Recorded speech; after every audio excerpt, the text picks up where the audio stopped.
Nailed it. Thank you. Thank you. Yeah. Let's see here.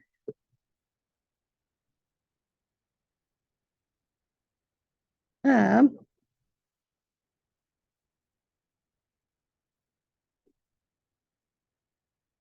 Working on it.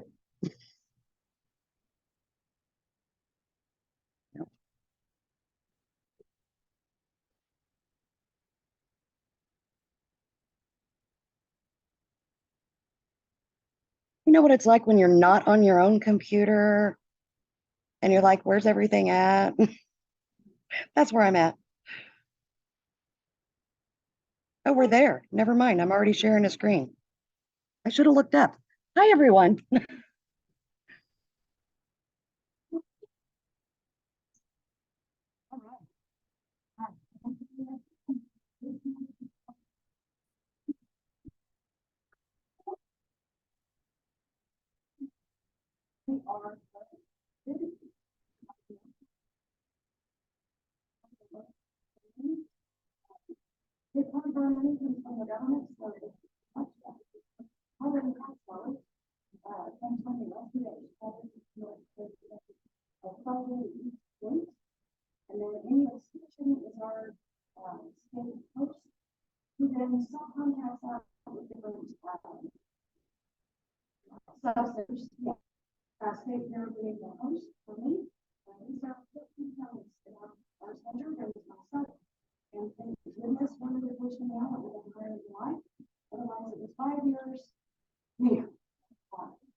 Anyway, we're gonna jump right in, or I should give you a minute to fill those out. That would be nice, so you're not missing anything.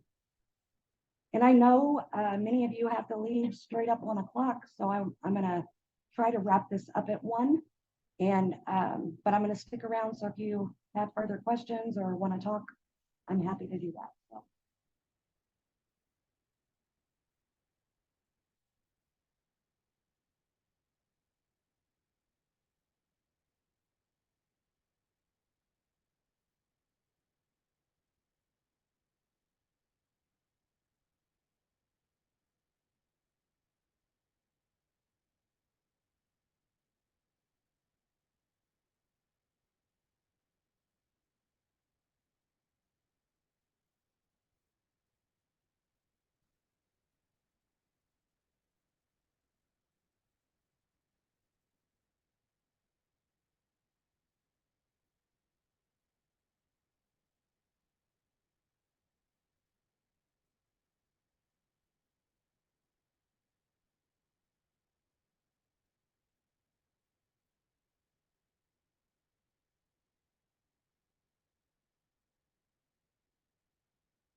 Glad you did that now, because during the middle of it, I would have lost my complete train of thought.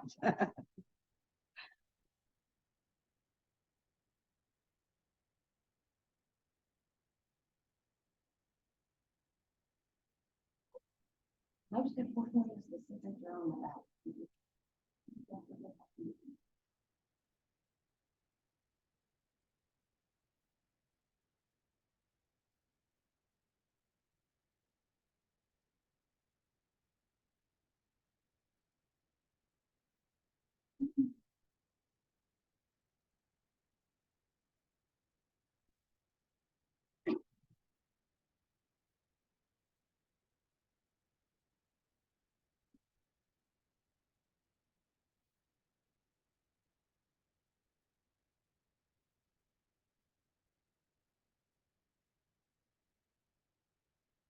Everybody, we're all into that one and jump on. And, first off, thank you for doing that. Thank you for helping me to keep my job for another year. All right, so the objectives, I'm really just going to give you the very basics about business planning, but first I want to know how many are not brokers in the room? How many are brokers in the room? And lenders? Maybe? Awesome. Okay. Okay, that helps me color it a little bit. How about now? I'm focused. I'm pointing it at the screen. Who does that? Over here. So I'm just gonna force through some of this again. 3 hours. Why bother writing a business plan? So, not to put you on the spot, because how to understand who's relatively new in the business. Okay, who's been in there? Who's been in 5 years or more? 10 years or more? 15 years or more? We're gonna stop. That's awesome. Okay, so why bother writing a business plan when you're new?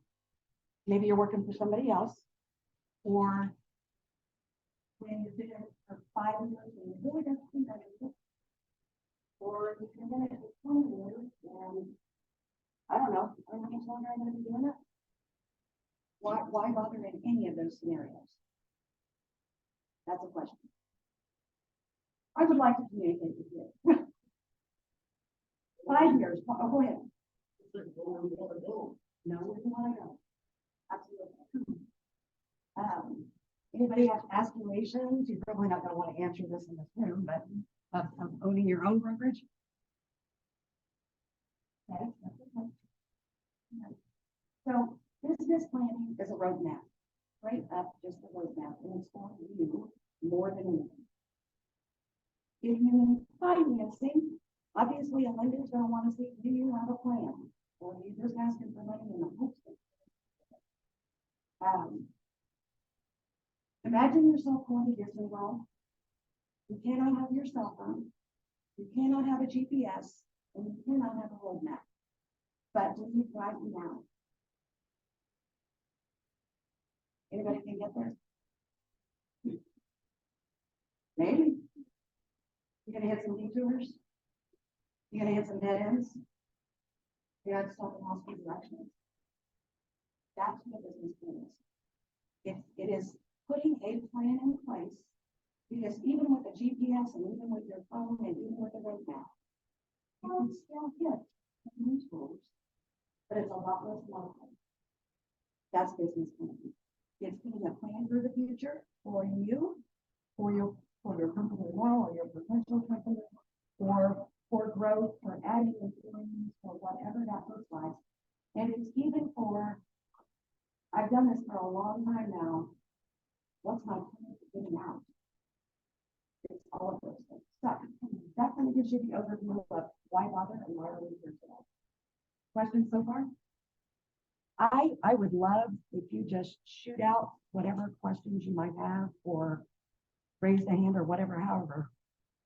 It's a lot better. I do one-to-one consulting most of the time. Very intimidating. So, all right. Lots of things about that.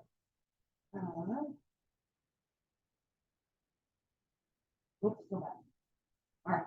So when I come to touch touched on this, but sometimes you may even have a new broker and or you're a new employee. The business plan is something that can be shared throughout the company or that you can share that gives this is our mission. This is where we are headed to help them be on board or for you to get a better understanding of where you're going. So that's a great driver for employees. Who needs a business plan? Everybody that owns a business. If you are looking for lending, again, employees, who else might you share your business plan with?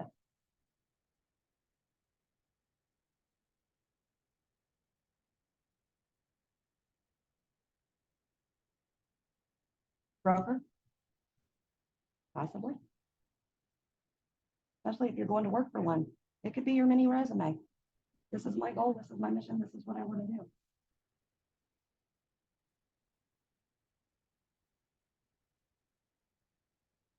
I already touched on some of this, so we're going to jump over it. The business plan can be an education piece for you too.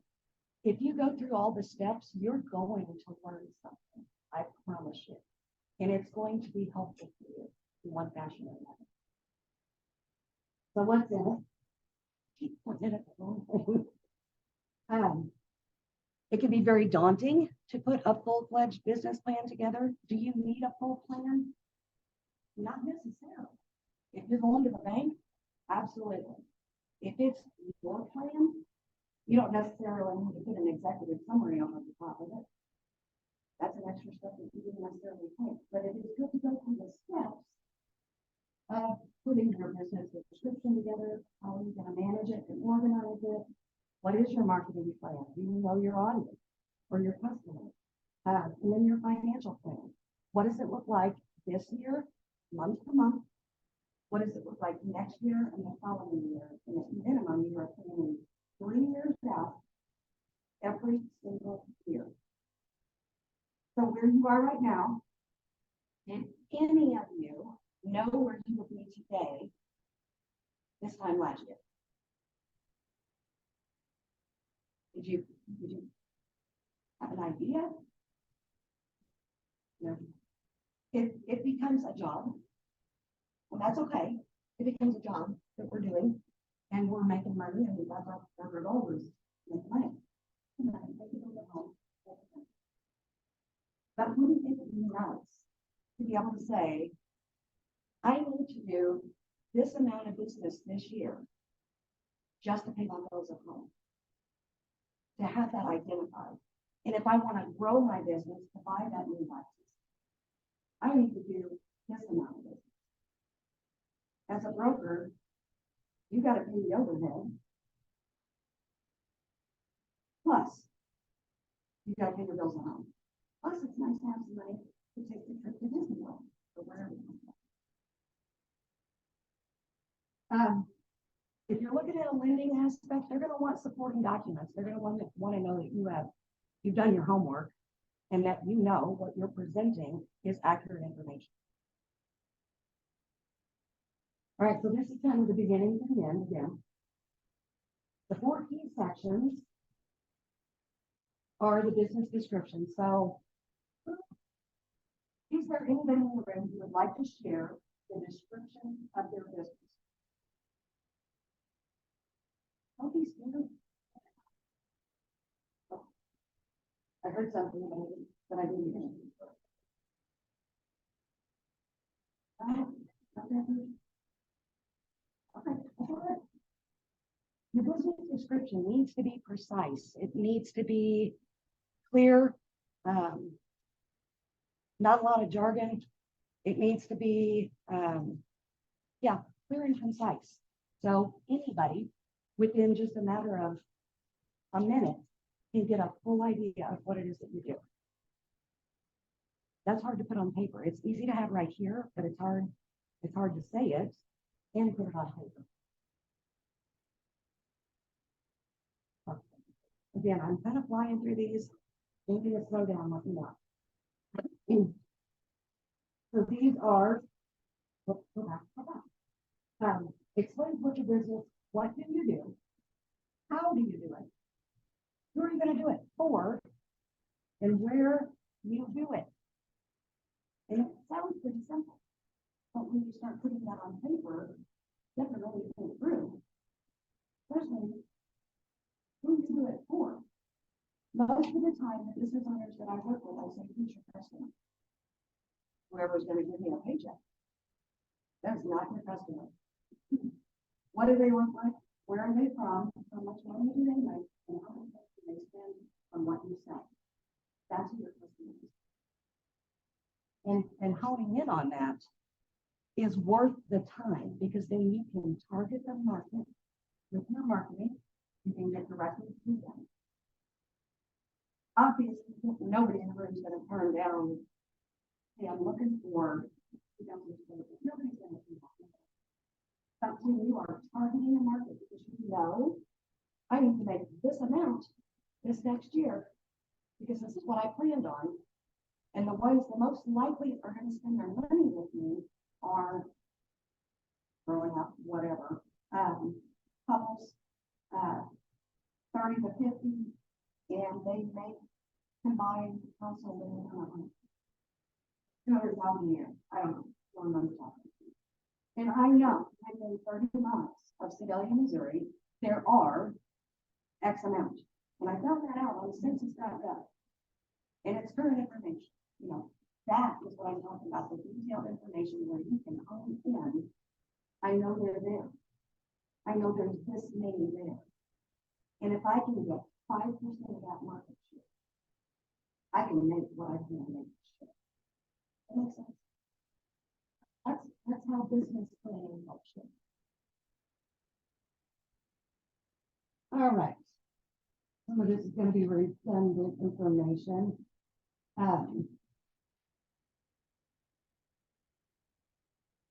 Unless you're planning to start your own right now. So, are you going to have a company name, or is it going to be your name, LLC? What is the service you provide? So it's narrowing down, you know, farmland, agriculture, or commercial, or real estate, residential, or you know, you got to have a niche. What is your niche that your company is going to serve? Your business concept. If you got a history, providing that history, what you've done, what you're doing now, and where you're headed. And then the legal structure. If you're planning to go into business, it is worth your time to talk to an accountant and find out the best structure for business with your future plans in mind. I can go into business today and run the business on fire, right? Or if I know it's just going to be me, potentially maybe somebody else down the road, I may want to put an LLC in place. If I know that I'm growing this baby as big as I can get it, I may want to look at a different type of structure, a corporation type structure. So it's worth your time now to do that homework and talk to the next part.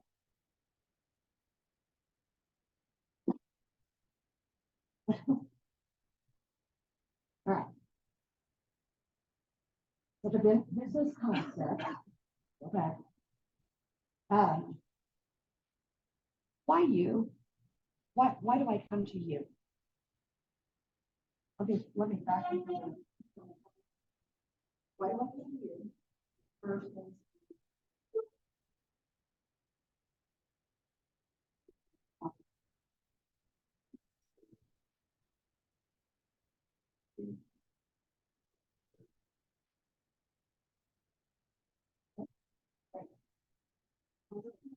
Yes. Sorry.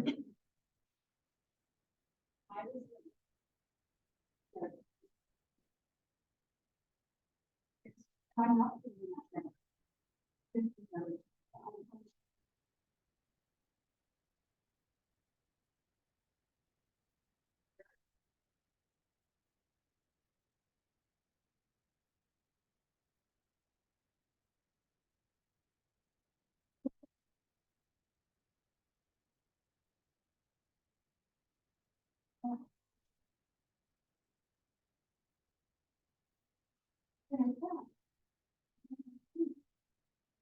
you have something that sets you apart, something that makes you unique. And you build on those things. That's how we get what we play in the minute next year, right? Obviously, we want a house that is in to do well. That's a key number. But for me to contribute to this, I don't know what to do. I've got to know what to do. I think that is exactly. So know why you're unique, and what sets you apart from your competition. And I promise you, you are. I promise. If you need help diving into that, let me know. I'm happy to talk. Okay, moving on. Okay, played on my eyes for it. So I talked just a little bit about that. Again, if you're putting a business together, you would need to know how you're going to be, how's the company going to be managed? Are you going to be there full time? Are you going to have somebody in place to manage the business for you? Within the organization, who does what? It's got to be down on paper because that document needs to be shared with the organization so everybody knows their role. So there's no questions. And then, of course, policies. You get policy to death, but if you don't have a policy, it's really hard to hold anybody accountable if you don't have anything in place.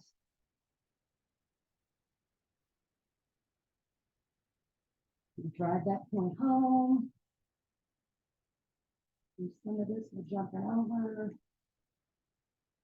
Okay, the marketing plan. Whoops, I got button clicking. I'm not going to dive real hard into this. We talked a little bit about how to get your message out there, who to get it to, putting a plan together to best reach your audience. A lot of that we know is social media. There's a lot of platforms though. So what's the best platform for what you're doing?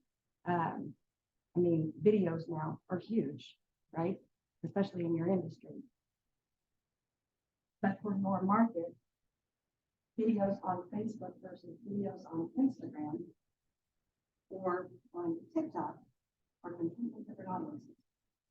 So know your audience, know your customers, so you can make it the best way.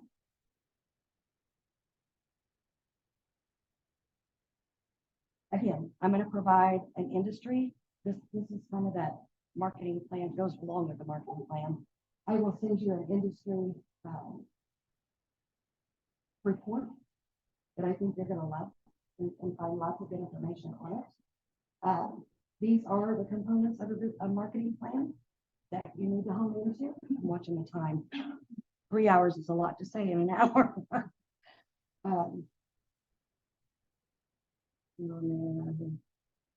Features and benefits dives a little bit deeper into what we were just talking about, what makes you unique. There may be certain features or benefits to coming to your company or to you personally, and you need to put that down on paper to serve as a reminder for yourself. It's an accountability piece. It's something for you to be able to review and go back to and say, oh yeah, that's right. I'm really not touching on that. I could do a lot better if I touched on that. Questions so far? Am I going too fast? Am I going fast enough? All right. There's a lot of research, places to do research. I will caution you, Google is not always your best friend because you can end up with all kinds of stuff that may or may not be accurate. I would encourage you to go to places that end with EDU, org, gov, and docs here. Not that it's not a great method, but even census.gov, those types of databases are usually the best to get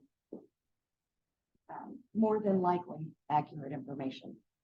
Don't hold any of those to guarantees. Anyway. And I'm sure you've got trade resources that you can tap into. I would absolutely do that.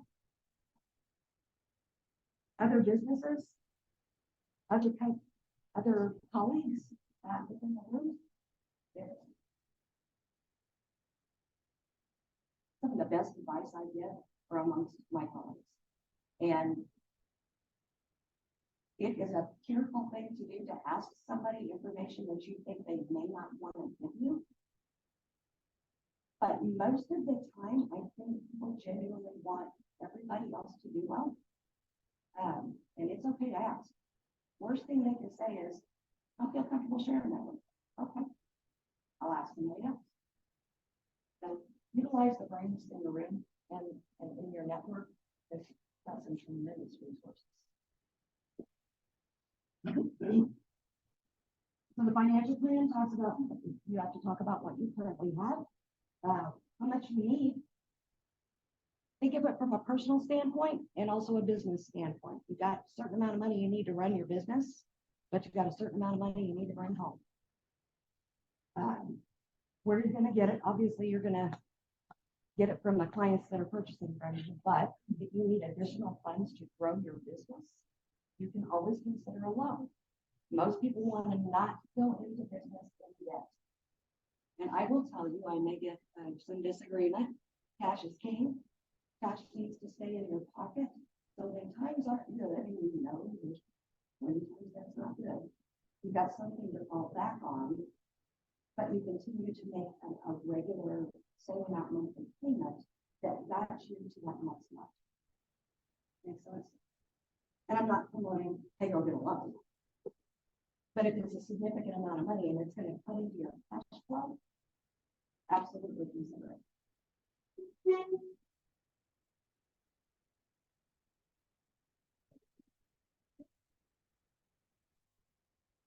Okay.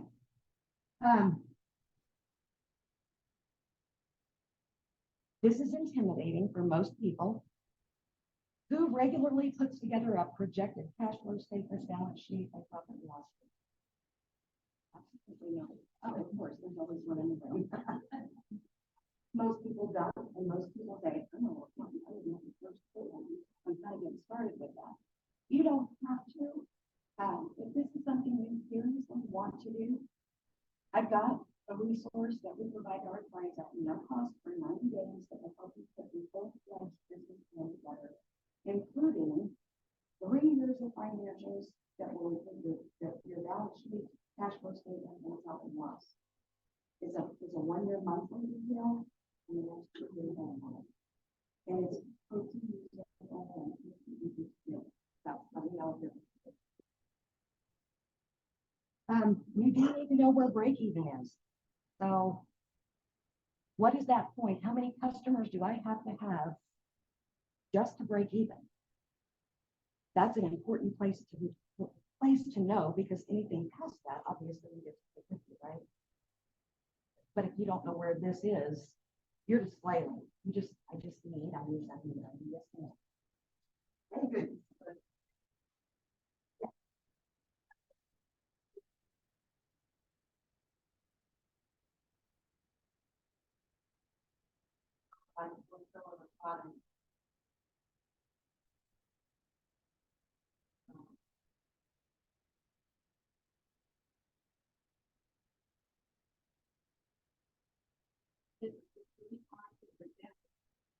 Some years,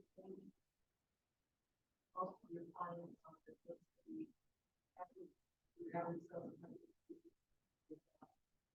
another year might be and instead of being on time on those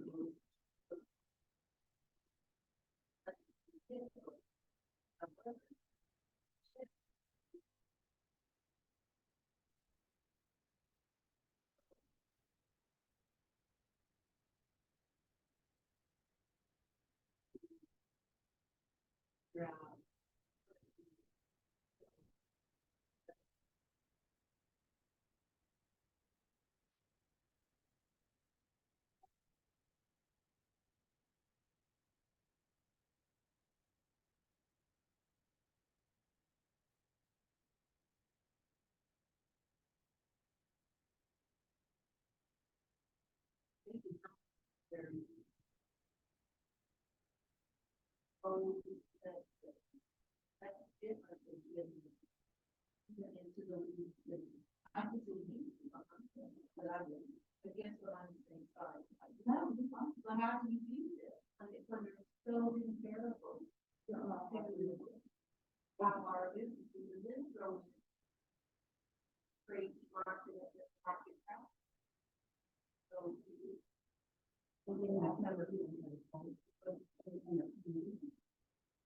When the right that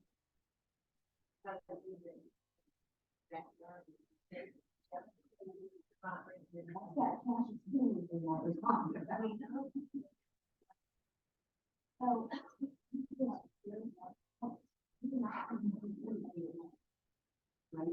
you're not going to turn anybody back. And projecting on what that might look like, it is a daunting task. Pride on the most people with accurate counseling for yourselves for any service-based business. I'm not turning anybody back. But I have a choice of spending my valuable time with somebody who's going to buy a $500,000 house and somebody that's $200,000 house. Where am I going to spend the majority of my time?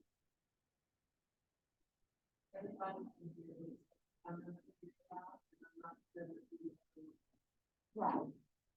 I believe because there's no money back out. Right? I was in the industry. I understand. I'm taking it all back out. Or if it's all pretty.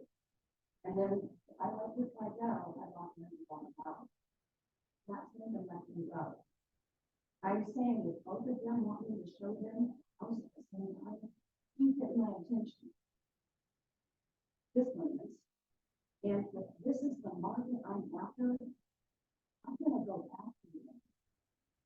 Hard and heavy. You're not going to turn this away. You're not going to have to put that phone in. That's what you're going to do.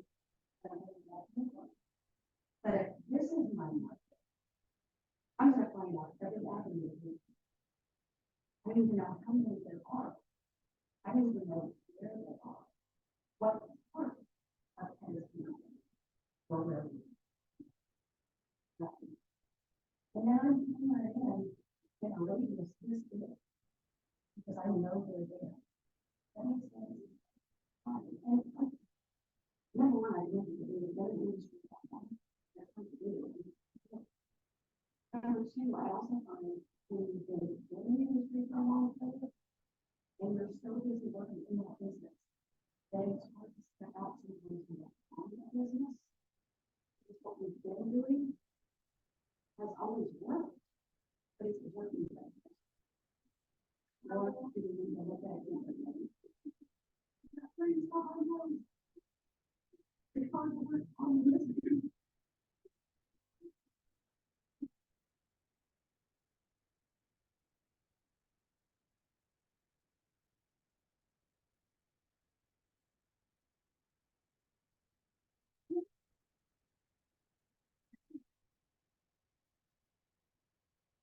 It's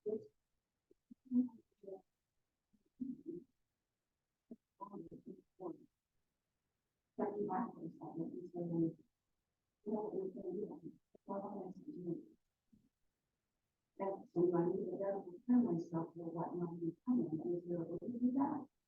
And what's it for about?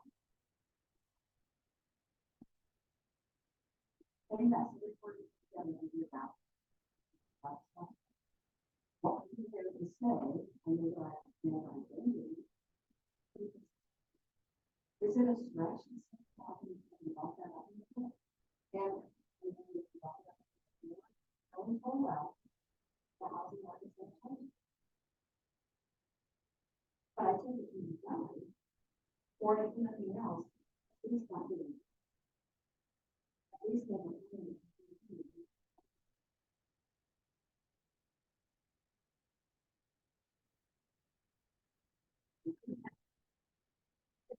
With what you do, it's not. Service industries are going to be the first things hit. The housing market, you know, it's a product. I know it is. It's right now. Some have to. Nobody has to. You know, Asbury. Yeah. All right.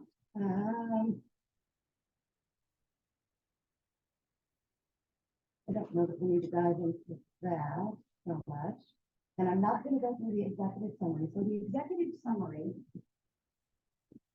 essentially what you're doing is you're writing the whole business plan, the whole thing. And the executive summary that goes on the front page is the very last thing you write. And it summarizes the whole thing on one page. That's hard to do. It's hard to condense. But if it's something that you're presenting to somebody, it's a must-have.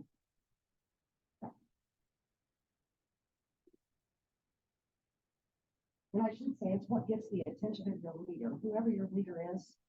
If you want me to open that business plan, you better grab my attention right off the bat. Otherwise, that's too many words, too much stuff. There better be something that says, oh, let's take a look at that.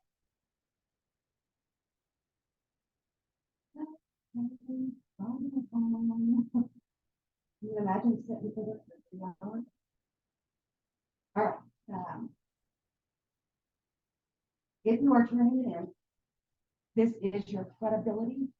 So if you're writing the business plan for somebody else to look at, it needs to be written in third person. So it's not I plan or we plan or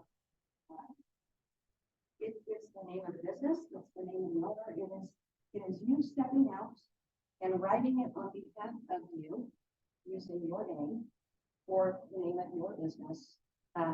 You can use words like the owner intends to, or such and such business plans growth, or blah, blah, blah.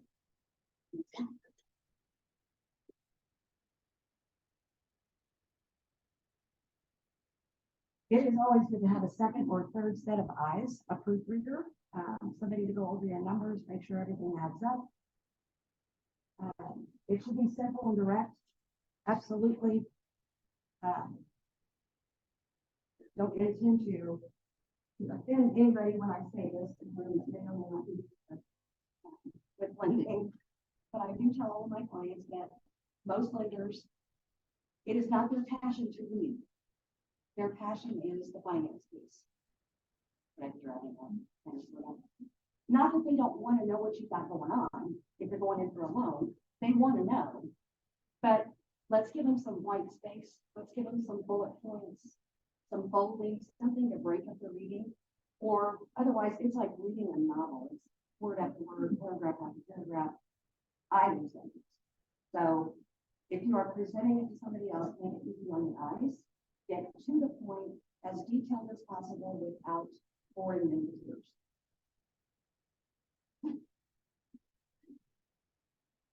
And make sure you prove what you're talking about. Back yourself up with data. Realistically optimistic. That kind of goes back to what we were talking about. Let's be real about it. We know what's going on in the market. But be realistically optimistic if the data supports that. That's all I got to say about that. Don't be a flamboyant in your numbers. If you are out to get a loan, if you are throwing out numbers that it's going to be easy to see through if you're blowing smoke. So don't try to exaggerate the numbers. That's easy to see through. Yes, no apes, no acronyms or plain word, no SPDC, that's the Small Business Development Center. And then right in third person. I'm ahead of myself. Already went through that. The font makes a difference. Don't yell at them. Page numbers, it's important. It may come stapled, it's going to get ripped apart. It says bind. I don't agree with bind. I'm not going to go spend money to bind something. You have a different view on that. Does it matter if it's down or not? No. Now, if it is a document that you're going to get, that you're going to lay in your office, to share with many people, it might be worth your money to find that. That way it's always together.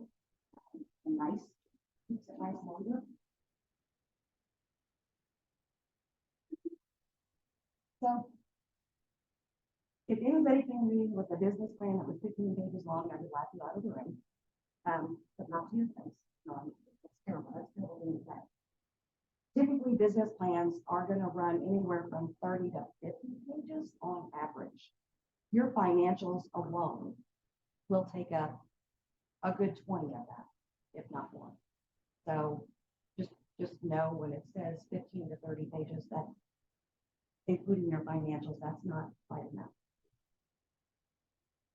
Remember why you're doing it.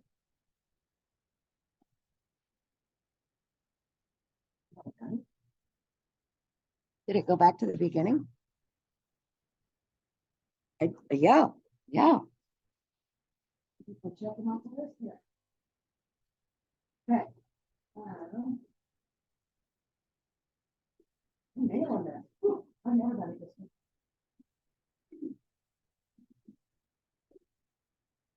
Parts and graphs for a reader, especially on depends on the type of business. So I'm not a huge fan of an executive summary, depending on the business. So some of your more use this term professional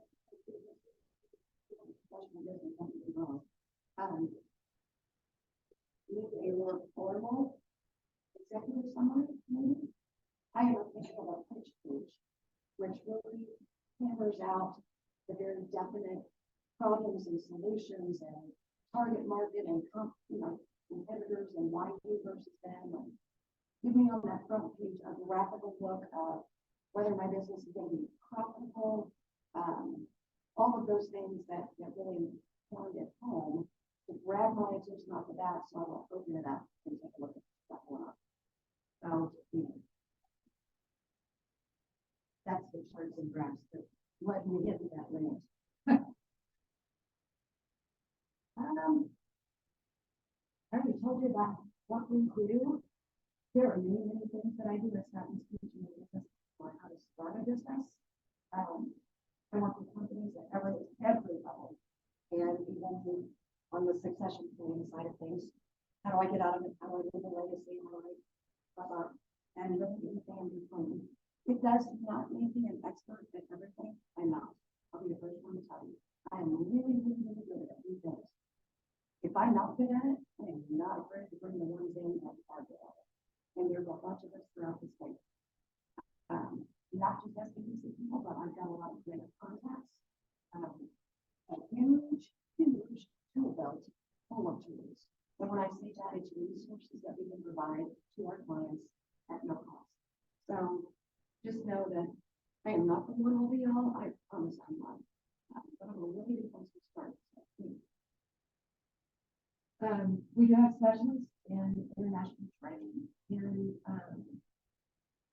on the technical side of things, so patents and trademarks and things like that. Agriculture. Yes, I'm on stage 2, so growth companies, people that are kind of gone to that next level. We've got some specialists in a lot of different areas, but those are really kind of the top. No, you're right.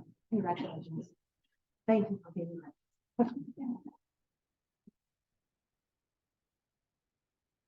Question.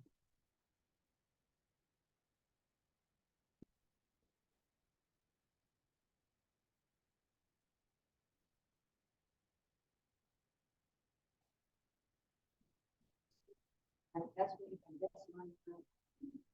There's some others out there that. So I don't personally have them at my center. There are 2 other cities that I work that are data nerds, and I say that because we know they are, that love to dive into. They can zero in on 15-minute videos, 2-minute videos of CRM and what that is, and pull really light information, deep information. So, yeah, that's important.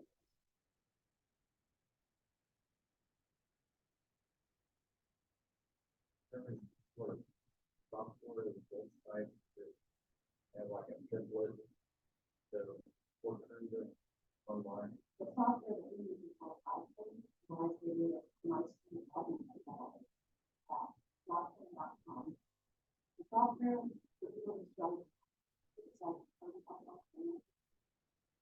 Again, we can provide it at no cost for 90 days.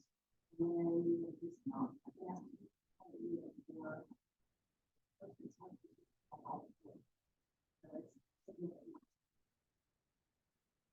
And it's one of those where we don't have to do it. So we do it in 90 days. It will archive in their system.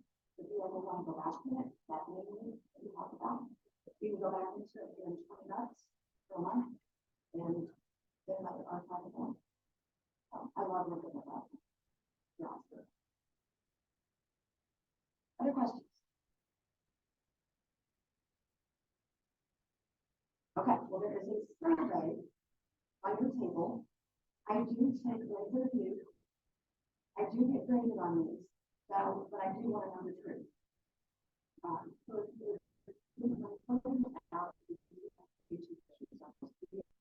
you want to know what I've done well, what I haven't done, and that is something that might be. And other than that, I'm sticking around if you want to.